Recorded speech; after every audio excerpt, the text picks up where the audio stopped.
Hi there, welcome to At Haynes House Yarns. I'm Terry. And I'm Brian. And this is a Swatch and Watch video.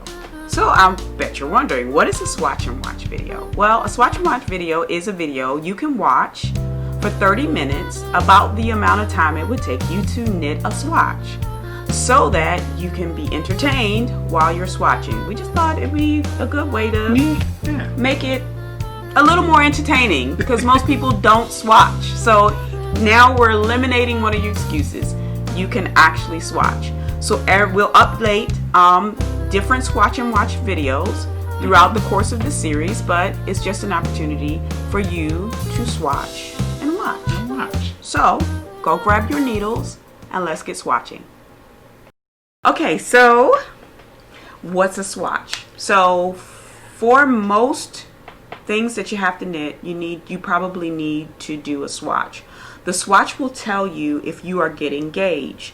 Gauge is the number of stitches per inch that the designer suggests you use. If you don't get gauge, you run the risk of having too much yarn, too little yarn, or a garment that doesn't fit. So how do you swatch? You cast on enough stitches with your yarn that you're going to use, or comparable yarn. So if you're going to use fingering in the project and you have enough yarn for the project, you can actually use another fingering weight yarn. It has to be another fingering weight yarn. So you can't swatch different weights. A worsted weight sweater with fingering weight yarn. You can't do that. So get your fingering weight yarn and cast on enough stitches that will equal 4 inches. So you kind of want your swatch to be 4 inches long and 4 inches high. So also on the outside, you do garter on the outside, so when those things doesn't roll, because it's nothing worse than having so when you start your row, make sure you have enough stitches to put an edging on both sides. So the edging could be stockinette. No, it can't be stockinette. This edging can be garter. Stockinette will roll, so you don't want your edges to be stockinette. You can do garter or you can do seed stitch. So you need something, a border. So you're going to knit your swatch 4 inches tall, and it's going to be 4 inches wide. You can go wider. Some people go a little wider, like 5 and 5, but you can go wider, but just make sure you have edge stitches. So then if you're swatching in pattern, you want to make sure you have enough stitches in between your edges to do the pattern swatch. So once you get your swatch finished, I actually, at the top row, I put yarn overs across the top to match the size of the needle that I use to swatch. For instance, if I'm swatching with a size 6 knitting needle, I will do 6 yarn over holes across the top to tell me that I used a size 6 needle on this swatch. Okay, I don't normally bind off my swatches, because if it's not right, I will just continue right where it is. I do put a holder in my swatches, and I actually steam block my swatches. Sometimes I will full wash your swatches. So after you get done swatching, you do have to do a full wash or a full steam in order to lay the stitches out to understand how many stitches you have. So that is just, this is not gauge, but this is just how you knit a swatch. Great. Let's get swatching. All right. So each one of these videos is going to have a topic that we're going to talk about. So today's topic is going to be knitting origin stories. So if you're not familiar with manga or graphic novels or superhero movies, everybody has an origin story. It's how they got started doing whatever it was that they're doing. So we're going to talk about how we started in fiber arts. So I started in fiber arts when I was fairly young. I was between 11 and 12. My best friend's grandmother, I had 2 best friends growing up. My best friend's grandmother taught me how to knit. She was teaching all 3 of us how to knit, and she was teaching her granddaughters how to knit, and I saw it and was like, ooh, I want to learn too. So she had red heart yarn, and she had aluminum needles, the really long, skinny ones. So I was just happy to learn. I didn't care what it was, but she had the really long, slippery aluminum needles. So, like, long as my arm. So every day I would go, over to their house to play, and she would get the needles and the yarn and teach us. She taught us all three at once, but we only had one set of knitting needles. It was one set of knitting needles and one ball of yarn. So we divided the ball of yarn, and we took turns practicing knitting on pencils. So there was one set of needles, so one person got to knit with the needles, and the other two people worked with pencils or pens, and then we switched. So then everybody had a chance to work a little while with the needles, but for the most part, we were just going around and around and around. So my two best friends were very, very involved in music. One played the violin and one played the cello. So their interest in knitting didn't last very long, because to them it was another thing to practice. So they were heavily involved in their music. I had just started playing an instrument, so I wasn't as, committed, I guess you would say, as they were, or as far as long as they were. I didn't need as much. I needed as much practice, but they were moving forward, like, for a career in music. So they didn't last very long with the knitting, because it took time away from their practice time. So many days. At least you got the needles. Yeah, I got the needles after that, but I like solely got the needles. And so after that, it was just me. Their grandmother was just teaching me. So she taught me the knit stitch, and she taught me the purl stitch. I don't think we got to yarn overs, but it was just, like, my first project was just this really long scarf. She taught me how to turn, and we didn't get to the wrong side, because she pretty much let me do whatever I wanted to learn the stitches. So we didn't talk about right side, wrong side. But that is how I learned to knit. So fast forward, I didn't touch knitting needles. Let's say maybe when I was older than that. Maybe 28. I think 28. I really do think 28, because we had moved back from Belgium. I was crocheting. And we'll talk about that later. Yeah, I was crocheting, but I wasn't knitting. And I feel like around 2008, I was going into... Oh, what was the other place? There was another place that was like Sears. That used to be in Virginia. Lord, I can't think of it. It was a Ames. Woo! Oh, God. I pulled that out of nowhere. Ames. Oh, wow. Okay, so we would go into Ames, and Ames had, or Kmart, and they had, yarn. So we, and they also had, like, the little books, because we had the fiber fill, because we were making things, we were crocheting things that needed filling. So we would go for filling, and I would walk past the knitting books and the knitting needles, and I would say to him, I think I could pick that back up. So one day I just got tired of saying it, and I was like, you know what, I'm going to actually pick that back up. What you need? You need your pattern?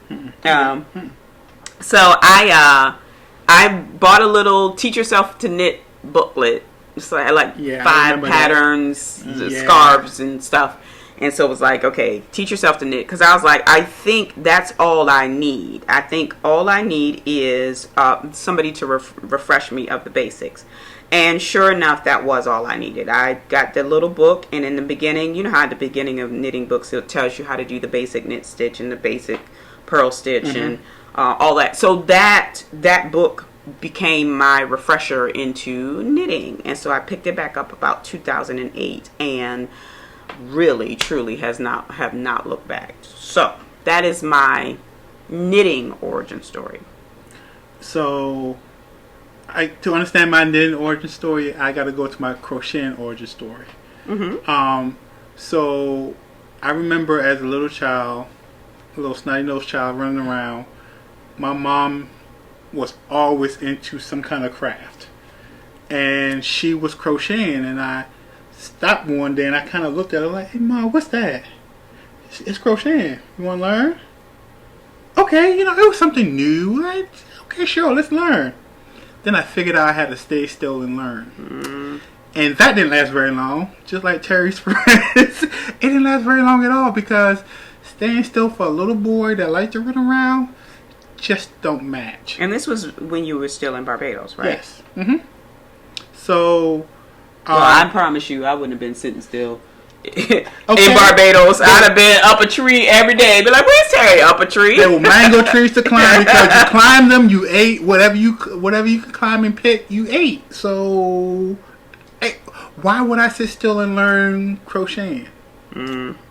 So, it came to a point, I was pretty good at it. I picked it up pretty easily. But again, my problem was I had to stay still. Mm. And so when I got punished, that was one of my punishments. Mm. So some days I was like, just beat me. Get over with it. But that was one of my things. So that's how I learned to crochet. So, and this is in elementary school that I learned this. And so we made blankets, and matter of fact, I still have one here in the house today. Mm-hmm. So that about tells you how old that is. And so, fast forward a couple of centuries, a couple of decades, I get married, and we figured out that we were pretty crafty together. Yeah. And it was the beginning of the end. Yeah. And so, Terry's pregnant with D'Artagnan. Yes. And she's on bed rest. Yes. No, even before that, we had that snow. We were snowed in that time. Right, but you were crocheting. I wasn't. Yeah, that's what I'm saying. Crocheting, and she was like, well, she was at that time she was bed rest. So she was like, well, just go ahead and teach me. And so I taught her how to crochet. And so it was something for her to do, and blah blah blah blah whatever. And fast forward now. We're in 2008, and we go through the stores, and Terry's picking up the thing. I'm like, that looks interesting. I was always down for a new craft, no matter what it is. And she picked up a book. I'm like, I'm peeping over her shoulder, like, okay, look, y'all, peeping over my shoulder is not I was accurate. Creeping. He was a creeper. I was absolutely a creeper, because I'd be knitting, and he wouldn't come right over and look. He would just ease over, and just all of a sudden, then he's sitting next to me on the sofa, looking over my shoulder. The thing is, no. When you crochet, you have one needle. I'm like, what is this witchcraft with two needles? Why do you have two needles? Why do you even need two needles? Can't one needle get it done? And so I'm just like, okay. Mm-hmm. I'm watching her hands. I'm like, I think I could do that. And I'm just off on the side, and then one day she's working with 4 needles, and you were doing a sock at that point. I don't know. Yes, because I creeped you. You sure it was a sock? Yeah, me knitting a sock? Yes, because you had double pointing needles. I'm like, what? Why? now you done double the needles. First you had 2, now you got 4. What is the deal with this? Yeah, okay. And Terry do you want to learn? Yeah, sure. Actually, what I said was, I think you can do this, and he finally said, I think I can too. So that was like, okay, I'll teach you. So I taught him to knit. In the best way ever. I crawled up on his back and reached around him, which apparently he enjoyed quite a bit, and taught him how to knit. And it took one time for me to do that, and he was fine. Maybe I should have taken a little bit longer. You know what? Quit being a creeper. The problem with this is, my stitches were backwards. Right.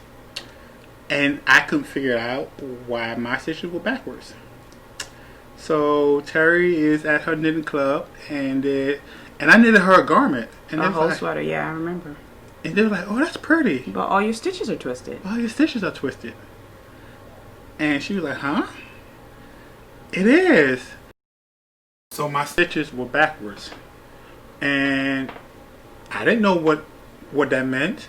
So Terry went to her knitting group, and she, being the detective that she is, came home to figure out why my stitches were backwards.